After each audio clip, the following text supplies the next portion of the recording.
Studio za TV47 tayari wageni wameshafika.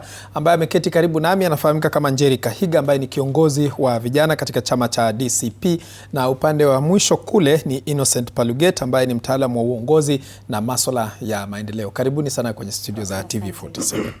Na nikianza nawe Njeri Kahiga, eneo bunge la Olkalau siku ya kesho itakuwa inaelekea katika uchaguzi mdogo na kumekuwa na kivumbi hatari sana. Ningependa kufahamu mtazamo wako kuhusiana na uchaguzi huu mdogo na utakuwa unamaanisha nini kwa chama cha DCP?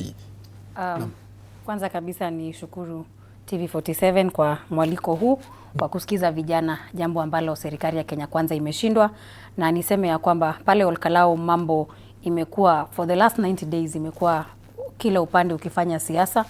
Na mimi kama mtu ambaye anawania kiti cha Women Rep Nyandarua County nimekuwa pale kwa ground for the last 2 months, na tumefanya siasa ambayo naamini imekuwa siasa ya amani, imekuwa siasa ya kuongelesha mpiga kura, kumpea mjadala wa kwamba sisi kama watu wa DCP tuna mawazo yapi kuhusu hii miezi 8 imebaki ya uongozi wa ubunge wa Olkalau. Lakini tumekumbana na hali ya changamoto kwa sababu serikali imekuwa very unpopular pale Olkalau. Kwa hivyo wamekuwa wakijaribu kuforce their way into the people.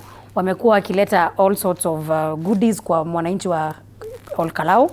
Na sisi kama watu wa Nyandarua tunasema ni vizuri wameleta, kwa sababu ile ni mali yetu. Ingawa vitu kama godoro, blanketi ni vitu ambavyo we cannot even audit the things they've brought. Kwa procurement tunasema those are illegalities. Lakini tusipochukua wengine watachukua. Kwa hivyo ilikuwa wakati wa watu wa Olkalau, kwa sababu pia watu wa Malava walikuwa na wakati wao, watu wa Mbere walikuwa na wakati wao. Hivi sasa imekuwa ni wakati wa Olkalau. Jambo la kusikitisha ni ya kwamba walipoona ya kwamba watu wanakula pesa yao, wanachukua kila kitu, lakini bado wanawaambia ni one term. Sasa wamefika point ya kufanya violence. Na tunapoongea hivi sasa leo katika ward ambayo inaitwa Merangine. Merangine iko karibu na Bahati constituency Nakuru. Kumekuwa na violence. Watu 3 wamejeruhiwa tayari, na hawa polisi wanadili na raia kana kwamba ni majambazi. Na I think wanafanya hivi ndio kufanya voter suppression ya kesho, lakini tunaomba wakazi wa Olkalau wasinunue uoga. Kesho wajitokeze wapige kura. Ile tu silaha tumebakisha sisi kama Wakenya ni kura yetu, ambayo itakuwa na uwezo wa kuhakikisha ya kwamba serikali ya Kenya Kwanza imeonyeshwa kivumbi. Jambo la pili ni kwamba serikali ya Kenya Kwanza inajua vizuri sana ata free and fair ballot hawawezi wakapata kura.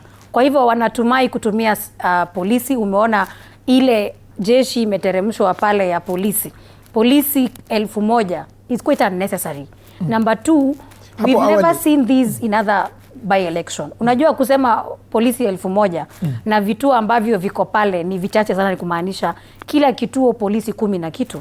Na wale ni wale wako na uniform. Hatujaongea kuhusu plain cloth. Kwa hivyo mimi nahisi ya kwamba serikali inajua ya kwamba wananchi wa Olkalau wanajua kile wanataka, but they are going to use the monopoly of violence, which is very wrong. It's an illegality of the by-election of any of the code of conduct ya election. Na jambo la pili, serikali imelea kitoto ambacho sijui tutakifanya vipi, kwa sababu hii mambo ya gunism, kama unaweza ukamlipa mtu akarusha mawe, kesho mwingine atamlipa akurushie mawe. Na tunapoelekea katika uchaguzi itakuwa very dangerous, because sio serikali tu iko na pesa ya kulipa goons. Itafika wakati ambapo kila mtu anayesimama kiti, for your own security you need your own goons, which is so wrong. Hatufai kufikisha Kenya hapo. Naam. Hapo